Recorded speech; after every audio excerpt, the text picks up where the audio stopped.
savez, on se rend compte que lorsqu'on se met en couple tant que chrétien, on a la liste de tout ce qu'il ne faut pas faire. Ça ne fait pas, ça ne fait pas, ça ne fait pas. Mais qu'est-ce qu'il faut faire? Mais on n'est pas marié. Maintenant, quelles sont les choses qu'il faut faire là? Laissons le mariage au mariage. On sait tout ce qu'il ne faut pas faire ceci, il ne faut pas vous voir là. Mais pendant ce temps, avant d'être essentiel, on fait quoi? Qu'est-ce qu'il faut faire? Qu'est-ce qu'il faut faire? Dis à moi, qu'est-ce qu'il faut faire? C'est ça, je crois que c'est ça Oui, vraiment. toi, D'accord. L'autre question, si je la pose directement, c'est un peu plus pour ouvrir une barrière de conscience. Un jour, vous savez, lorsqu'on a présenté, on a annoncé le fiançailles du frère Adam, il y a un cercle qui a crié pourquoi le frère de l'église n'était pas le sœur de l'église? Et red flags. Pourquoi ça parce que généralement, on se retrouve dans le cas où tu as abordé une sœur, elle t'a même pas encore donné la réponse. Tout le monde est debout. Ah, ok. Je parle au nom de frère. Tu te rends compte que tu as abordé, et il y a souvent cette maturité là qui est en train de nous éclairer, nous partager la sagesse et la maturité sur ce sujet. Il nous reste 15 minutes, on finit. OK. Tout est bon? Première question.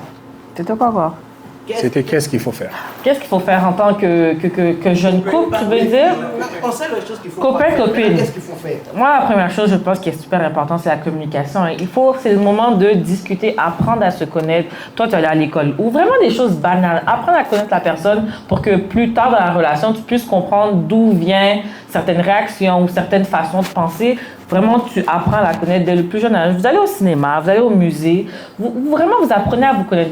Vous faites des activités différentes pour que tu puisses voir la personne dans différentes situations. Des fois, vous faites des sorties à deux, si vous êtes capable, en public, pas à deux, seuls, dans un petit coin, en public. Ensuite, faites une activité avec sa famille pour voir comment la personne interagit dans sa famille. Ensuite, une activité avec des amis pour voir comment la personne interagit en public avec d'autres personnes. Est-ce que c'est une personne qui est à l'aise, qui est un peu plus gênée? Vous apprenez à vous connaître et vous faites des sorties.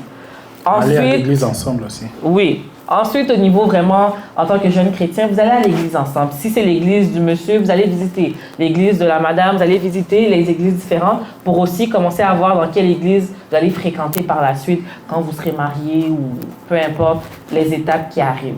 Donc, apprenez à vous connaître. Selon moi, c'est ce qu'on doit vraiment faire au début. Oui. Voilà. Oui, Seulement. tu veux quoi?